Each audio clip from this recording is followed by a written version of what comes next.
So, entweder gehen wir jetzt hier auf die Seite oder wir gehen mal hier rauf. Wir gehen hier auf die Seite, aber wir tun hier mal auf der Overworld noch ein bisschen etwas anschauen.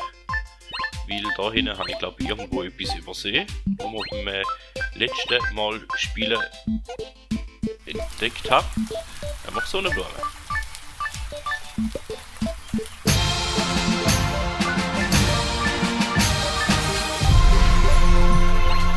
Gebt uns noch einfach eine neue Deko für unsere Wolken.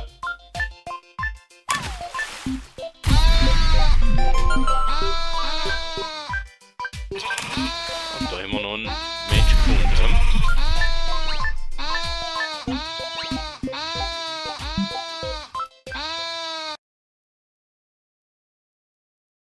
Wir wollen ja eine kurze, kompakte Folge machen und darum müssen wir jetzt da halt schneller in die Welt gehen. Oh, hallo kleine Wolke, wie schön dich wiederzusehen. Es ist schon viel zu lange sonnig. Ich bin froh, dass wir jetzt wieder etwas Regen bekommen. Weißt du, warum ich Regen so liebe? Weil er meine Pflanzen schön hochwachsen lässt. Regen ist einfach wunderbar. Als ich jünger war, konnte ich stundenlang durch den Regen laufen. Aber genug mit den alten Kamelen. Ich wollte dich eigentlich fragen, ob du mir helfen kannst. Meine Schäfchen sind ausgebüxt. Wärst du so lieb und würdest sie wieder in ihr Gehege treiben? Danke dir.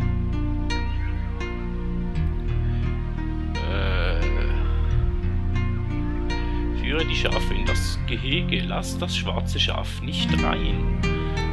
Okay.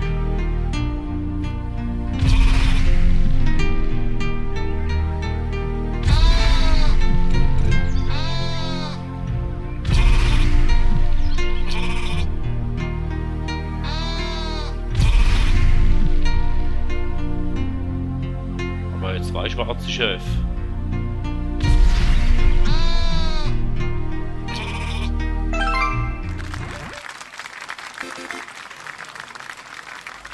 Okay, herziges kleines Level wieder gewesen, somit vielen Dank, bis zum nächsten Mal und man hört sich.